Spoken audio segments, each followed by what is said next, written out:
17.5 नळीपासून केशवनगरमध्ये जाणारा जो रोड आहे, लोणकर नगर जो चौक आहे, त्या चौकामध्ये आज आपण या ठिकाणी थांबलेले आहेत। वाहतूक विभागाच्या अधिकाऱ्यांसोबत काय तुम्ही बोलत होता, काय नेमकं आपलं संभाषण चालत होतं, काय सांगाल?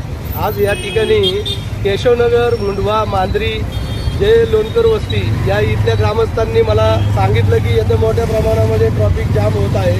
त्या ट्रॅफिक जाम झाल्यामुळे बरेच वाहतुकीला मोठ्या अडथळ्यांना सामोरे जायला लागत आहे। इथं जर पाहिलं तर आता तुम्ही पाहत असाल तर बलीच रोडच्यामध्ये डीपी आहे, त्या डीपीमुळे सुद्धा लोकांना त्रास होतो आणि ही डीपी शिफ्ट करावी ही प्रमुख आमची मागणी आहे।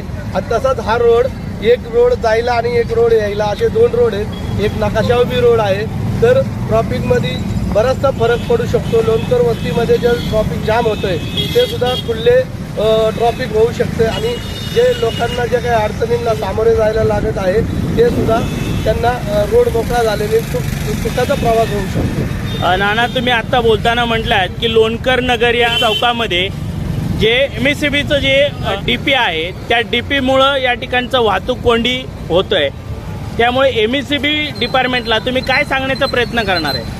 MSCBनी जर पाहिलं तर हे पूर्णपणे इथं दुर्लक्ष आहे। जर डीपी पाहिली तर ओपन आहे, त्याच्या वायरी वगैरे विद्युत तारा सुद्धा मोकळ्या आहे। उद्या जर इथं काय अपघात झाला आणि काय कुणाची जीवित हानी झाली तर MSCB याची जबाबदारी हे अधिकारी घेणार आहेत का?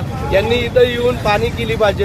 हे मेन रोड जो आहे लोणकर वस्तीवरनं मांजरीकडे जाणारा, मुंडव्याकडे जाणारा अशा रस्त्याच्या बरोबर लगतच ती डीपी असल्यामुळे गाडी धडकून मोठी जीवित हानी होण्याची दाट शक्यता आहे।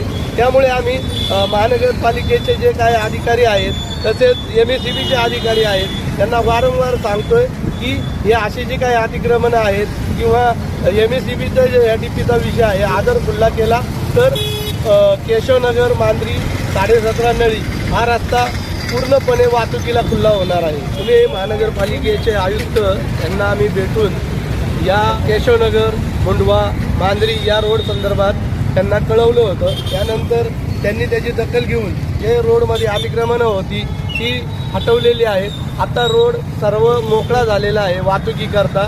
त्यामुळे मी सर्वप्रथम महानगरपालिकेच्या आयुक्तांचे तसेच जे ट्रॅफिक पोलीस आहेत त्यांचेसुद्धा इथे आभार मानत आहे की हा रोड जर असाच खुल्ला ठेवला तर भविष्यामध्ये हा रहदारीकरता हा रस्ता लोकांना फायदेशीर राहणार आहे। तुम्ही जर आमच्या चॅनलवरती नवीन असाल तर आमच्या चॅनलला लाईक, शेअर व सबस्क्राईब करा। तसंच बेल आयकॉनचं बटन दाबून कमेंट करायला मात्र विसरू नका, कारण बातमी तुमची, साथ आमची, आपल्या हक्काचं चॅनल।